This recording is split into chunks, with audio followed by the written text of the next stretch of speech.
ఈయన సవాలంటే BRS party సవాలంటే Congress అంటుంది, Congress party సవాలంటే BRS party అంటారు. ఇలా నేను చెప్పిన రాంగా, ఇప్పుడు నేను రాంగా నేను సవాల్ ఇస్తున్నా. ఏమని చెప్పినా అంటే ఇలా కాంగ్రెస్ పార్టీ 6 గ్యారెంటీలు కొన్ని హామీలు 5 హామీలు అమలు చేస్తామని చెప్తున్నారు లేదు వాళ్ళు.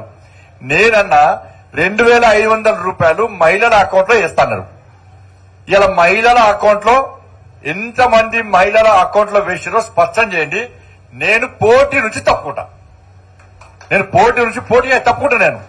2500 రూపాయలు ఎంతమంది అకౌంట్ లో వేసి చెప్తే నేను పోటీ నుంచి తప్పుకుంటా. 4000 రూపాయలు ఆసరా పెన్షన్లు ఇస్తున్నారు. ఎంతమంది అకౌంట్ లో ఆసరా పెన్షన్ ఇచ్చిరో చెప్తే నేను పోటీ నుంచి తప్పుకుంటా. ఇలా మహిళలకు తులం బంగారం ఇస్తున్నారు. ఎంతమంది మహిళలకు తులం బంగారం ఇచ్చిరో చెప్తే నేను పోటీ నుంచి తప్పుకుంటా. అమ్మాయిలకు పిల్లలు విద్యార్థులు స్కూటీలు ఇస్తున్నారు. ఎంతమంది స్కూటీలు ఇచ్చిరో ఇస్తే పోటీ నుంచి తప్పుకుంటా. నేను రైతులకు రుణమాఫీ చేస్తున్నారు. 15,000 రూపాయలు రైతులకు కౌలు రైతులకు ఇస్తున్నారు. ఎంతమంది రైతులకు కౌలు రైతులకు 15,000 రూపాయలు ఇచ్చిరో మీరు బాధ్యత బయట పెట్టండి. నేను పోటీ నుంచి తప్పుకుంటా. ఇలా రైతు కూలీలకు 12,000 రూపాయలు ఇస్తున్నారు. ఎంతమంది రైతు కూలీలకు 12,000 రూపాయలు ఇచ్చిరో చెప్తే నేను పోటీ నుంచి తప్పుకుంటా. 500 రూపాయలు బోనస్ ఇస్తున్నారు. 500 రూపాయలు బోనస్ అంటే 500 రూపాయలు లెక్క కాదు మనది. ఎంత? ఒక్క ఎకరానికి ఎన్ని క్వింటాలు వస్తుంది? 28 క్వింటాలు వస్తుంది. అవునా కదా? తక్కువ ఎక్కువ అంటే 28 క్వింటాలకు ఒక్క క్వింటాలకు 500 రూపాయలు ఇస్తున్నారు బోనస్. అవునా కదా?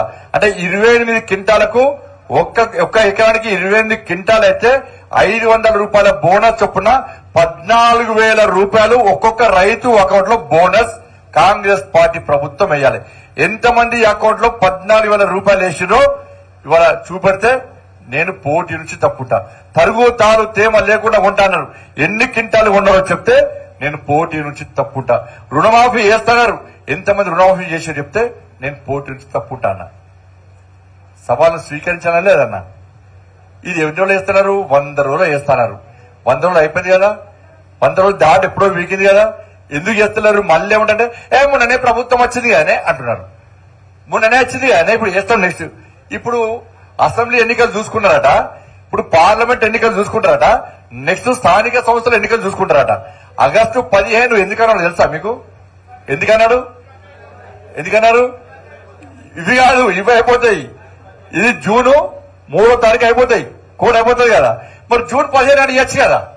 జూన్ 15 నాడు ఈ రైతు రుణమాఫీ చేయొచ్చు కదా. మరి ఆగస్టు 15 ఎందుకే? మళ్ళా ఏం చేస్తారంటే సర్పంచ్ ఎన్నికలు పెడతారు. పెట్టి మళ్ళా ఓట్లు వేయించుకున్నాక నువ్వెక్కడా నేనెక్కడా? 100 రోజులు ఇస్తానో ఇయ్యలేదు అన్న. ఒక్కటే బోనస్ ఈ తరుగు తాళ్ళెమ్మకు కొంటున్నారు కదా. ఈ రెండింటికి ఖర్చు ఎంత తెలుసా అన్న? ఈ రెండింటికి ఖర్చు ఎంత అంటే 5,700 కోట్ల రూపాయలు. 5,000 కోట్ల రూపాయలు ఎంత దేనికి అంటే ఈ రెండు కలిపి తరుగు తాళ్ళెమ్మల కొన్నప్పుడు కూడా బోనస్ ఇస్తే 5,700 కోట్ల రూపాయలే. మరి 5,700 కోట్ల రూపాయలే నీ దగ్గర లేవే. మరి రుణమాఫీ చేస్తే 30,000 కోట్ల రూపాయలు కావాలి. ఎక్కడి చేస్తావు? 5,700 కోట్ల రూపాయలు లేనప్పుడే నువ్వు 30,000 కోట్ల రూపాయలు ఎక్కడి చేస్తావు? నువ్వు ఏ దేశం వాళ్ళు ఇస్తారు? ఎవరిస్తారు? మన ముఖ్యమంత్రి గారు ఏమన్నారు? అరే చచ్చిపోతున్నా, నెలకు 11,000 కోట్ల రూపాయలు ఖర్చు అవుతుంది. నాకు కేసీఆర్ తీసినప్పుడు వడ్డీ కట్టాల్సి వస్తుంది. జీతాలు ఇవ్వడానికే 11,000 కోట్ల రూపాయలు అవే దొరుకుతలేవు అన్నటువంటి రాష్ట్ర ముఖ్యమంత్రి గారు ఇలా రుణమాఫీ ఎప్పుడు చేస్తారు? హామీలు ఎప్పుడు అమలు చేస్తారు? ఒక్కసారి ఈ విషయాలు ఎందుకు చెప్తున్నా అంటే మీరు గ్రామాలలో మీ పోలిముతో ప్రజలకు చెప్పాలని, మరి ప్రజలకు చెప్పాలి. కొన్ని గ్రామ పంచాయతీ సర్పంచులు, మన సర్పంచ్ కాకుండా బీఆర్ఎస్ పార్టీ కాంగ్రెస్ పార్టీ సర్పంచులు అందరూ బీజేపీ ఏడుతున్నారు.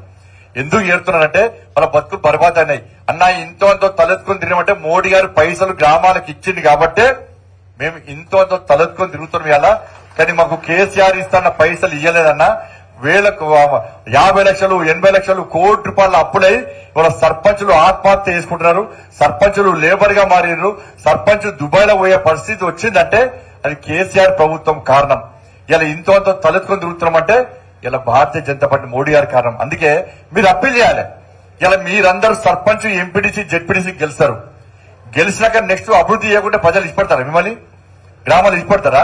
అప్పుడు ఏం చేయాలి? ఏ ప్రభుత్వం రావాలి? మోడీ గారి ప్రభుత్వం రావాలి. మోడీ గారి ప్రభుత్వం రాదనుకో ఇప్పుడు డిఏపి సబ్సిడీ ఎవరు ఇస్తారు? డిఏపి బస్తా మీద ఇలా డిఏపి బస్తా ఎంతకొస్తుంది, మీకెంతకొస్తుంది, సబ్సిడీ ఎంత ఇస్తున్నారో మీకు తెలుసు కదా. యూరియా అసలు బస్తా రేట్ ఎంత, మీకు వచ్చేది ఎంత, సబ్సిడీ ఎంత. ఇప్పుడు కాంగ్రెస్ పార్టీ ప్రభుత్వం మోడీ గారు రారనుకో సబ్సిడీ మొత్తం ఎత్తేస్తారు. ఒక్కొక్క రైతుకు ఒక్కొక్క ఎకరానికి 20,000 రూపాయలు అదనంగా భారం పడుతుంది. కాబట్టి ఇవన్నీ విషయాలు మీరు వివరించాల్సిన అవసరం ఉంది. మీకోసం నేను కొట్లాడినా. ఇలా తెలంగాణ రాష్ట్రంలో పార్టీని శక్తివంతంగా తయారు చేయడానికి ఏ స్థాయిలో కొట్లాడో మీరందరూ చూశారు. అనేక సందర్భాల్లో నాకు ఇబ్బంది వచ్చినప్పుడు మీరు వచ్చారు. ఇలా ఎక్కడ ఇబ్బంది అయినా వచ్చారు. మీరు ఒక్కడు గుర్తుంచుకోరన్నా, భాగ్యలక్ష్మి దేవాలయం తెలుసు కదా మీ అందరికీ? తెలుసా అందరికీ? అంతకుముందు తెలుసా మీకు? అంతకుముందు తెలుసా? అంతకుముందు ఏం తెలుసు మీకు? చార్మినార్ తెలుసు. ఇప్పుడేం తెలుసు? ఎవరితోనైనా భాగ్యలక్ష్మి గుడి దగ్గర మీటింగ్ పెట్టుడు అవుతుందన్నా? నేను ఎందుకు చేస్తానా? మీరందరూ ఉండరని చెప్పి, నాకు మా తమ్ముళ్ళు కరీంనగర్ లో మా తమ్ముళ్ళు అండగా ఉన్నారని చెప్పి ఒక ధైర్యంతో కష్టపడి చేసిన కాబట్టి అది సక్సెస్ అయిందన్నా. ఎవరితో కాదన్నది, ఎవరితో కాదన్నది. కాబట్టి దయచేసి ఆలోచించండి అలా. ఎందుకంటే ఇప్పుడు చూస్తున్నారు ఇలా కేసీఆర్ మాట్లాడేది ఏం మాట్లాడి తెలుసా? కేసీఆర్ అక్షింతలు అవి బియ్యాల్లో పసుపు కలిపి అక్షింత అయితే అవి పులిహోర తింటే కడుపు నింటుందా అట. నేను అన్నా నీకు పులిహోర సరిపోతా? అబ్బో నీకు ఒక ఫుల్ బాడీ సరిపోతుంది. పులిహోర తింటే కడుపు నింటుందా? ఇలా కేసీఆర్ కించపరిచిన కదా. ఇలా రాముల వారి ప్రాణ ప్రతిష్ఠ కార్యక్రమం సందర్భంగా దేశం మొత్తము మహిళలు చిన్న పెద్ద అందరు ఏం తేడా లేకుండా అందరు పోగై ఒక గుడికి వచ్చి పులిహోర ప్రసాదం చేసుకుంటే మనం చేసుకున్న పులిహోర ప్రసాదాన్ని కూడా ఇలా హేళన చేసే విధంగా కేసీఆర్ నిన్న నిన్న అక్షింతలట పసుపు పోసి అక్షింతలు అయితాయా? కడుపు నింపుతుందా? కాషాయపు జెండా పెడితే కడుపు నింపుతుందా?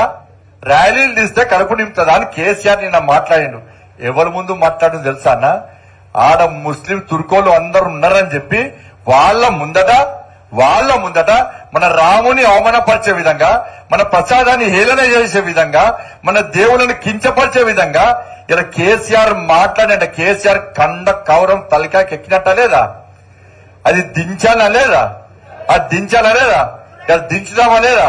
వీడియో పంపిస్తానా మీకు? వీడియో పంపిస్తా. కేసీఆర్ అంటే వాళ్ళ ఉండరని రెచ్చిపోయి ఇలా మాట్లాడుతున్నాడు. ఈయన పీకుడు కాదు, ప్రధానమంత్రి అయినామనుకున్నాడు సార్. ఈయన అవుతారానే? ఒకవేళ ఈయన ప్రధానమంత్రి అయితే ఈయన పాకిస్తాన్ పోయిందనుకో, పాకిస్తాన్ లో ఎక్కువ ఎవరుంటారు? ఆడపోయిన స్పీచ్ అంటే ఏమిటారు తెలుసా? ఏమంటాడు? ఈ పాకిస్తాన్ అయితే ఇండియా కూడా మీరు చెప్పుకోరంటాడు